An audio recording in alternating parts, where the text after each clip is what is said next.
Magandang umaga, hapon, gabi mga kaibigan. Ako nga pala ang inyong host, si William. Pwede nyo naman ako tawaging Will, Billy, William.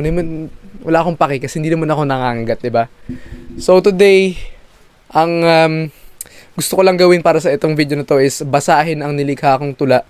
Siyempre, hindi man ako masyado poetic, pero I try naman din kasi.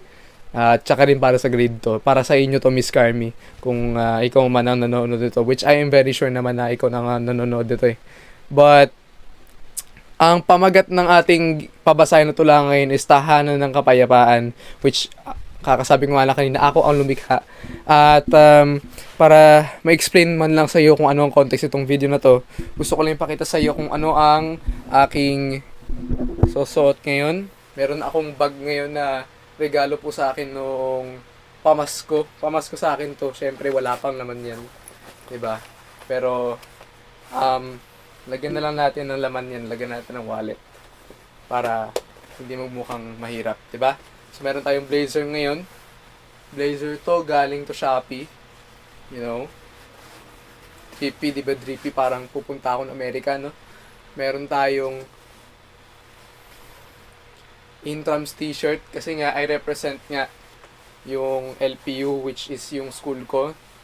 So have to represent, no?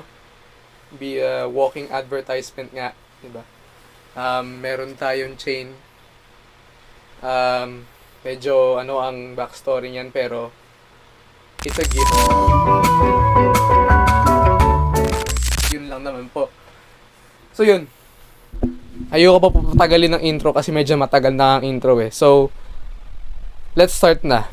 Ang Tahanan ng Kapayapaan, nilikha ni William Ulrich D. Smith.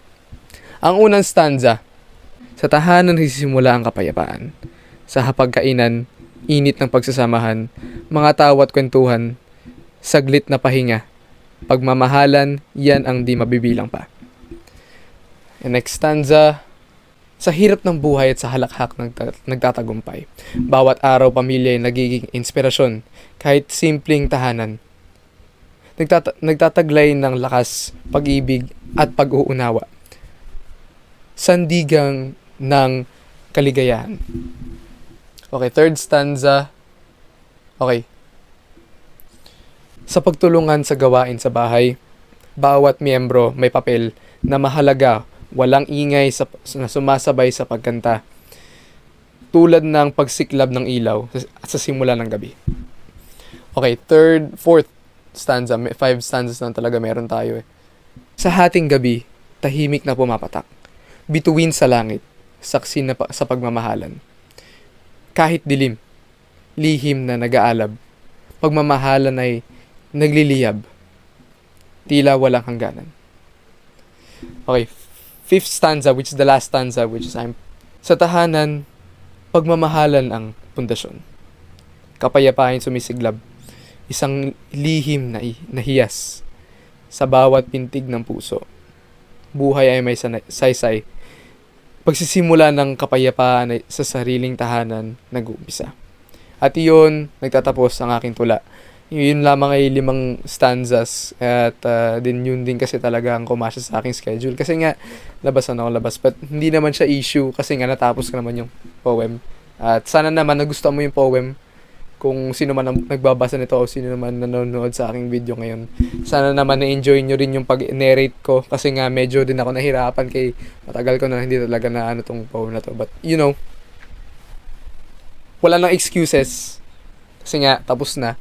And again, thank you. Salamat talaga sa pakikinig ninyo.